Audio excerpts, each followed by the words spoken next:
તારીખ 4ના રોજ રજૂ થયેલા પરિણામ બાદ નરેન્દ્ર મોદી ત્રીજી વખત ભારતના વડાપ્રધાન તરીકે ચૂંટાયા છે. ઘણા રાજ્યોમાં જોઈએ તો બોલિવૂડ એક્ટર પણ ઇલેક્શન લડતા હોય છે. ત્યારે હાલમાં સોશિયલ મીડિયામાં એક વિડીયો ઘણો વાયરલ થઈ રહ્યો છે, જેમાં બોલિવૂડ એક્ટર અને ઉત્તરાખંડના મંડીમાંથી ચૂંટાયેલા ભાજપના સાંસદ કંગના રાવતને ચંદીગઢ એરપોર્ટ પર સિક્યુરિટી ચેકિંગ બાદ બહાર નીકળતા એક મહિલા CISF જવાન દ્વારા લાફો મારવામાં આવ્યો છે. જી હા, મંડીના ભાજપ પ્રત્યાશી સાંસદ કંગના રાણાવત જ્યારે ચંદીગઢ એરપોર્ટ પરથી સિક્યુરિટી ચેકિંગ બાદ બહાર નીકળતા હતા ત્યારે આ ઘટના બની હોવાનું સામે આવ્યું છે.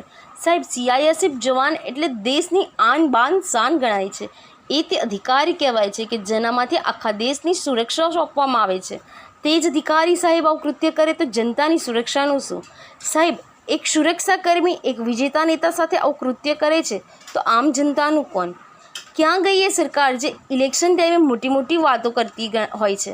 ત્યારે સાહેબ, એક તરફ ભાજપ સરકાર ચૂંટાઈને આવી છે તો બીજી તરફ તે જ સરકારના રાજ્યમાં આવું કૃત્ય ઘડવામાં આવે છે. મળતી માહિતી અનુસાર જાણવા મળ્યું છે કે કંગના રાવતને થપ્પડ મારનાર સુરક્ષાકર્મીનું નામ કુલમિંદર કૌર છે. આવો તો જાણીએ કે કેમ સુરક્ષાકર્મી કંગના રાણાવત પર ભડક્યા. આ વિડીયો દ્વારા સમજી શકાય કે કંગના દ્વારા કિસાન આંદોલનમાં આપવામાં આવેલા બયાનને લઈને CISF જવાન નાખુશ હતી, જેની જૂની અદાવતને કારણે સાંસદ પર હુમલો કરવામાં આવ્યો હતો. આ સાથે કંગનાએ સોશિયલ મીડિયા પર પોસ્ટ પણ કરી હતી, જેમાં તેણે પોતે સુરક્ષિત હોવાનું જણાવ્યું.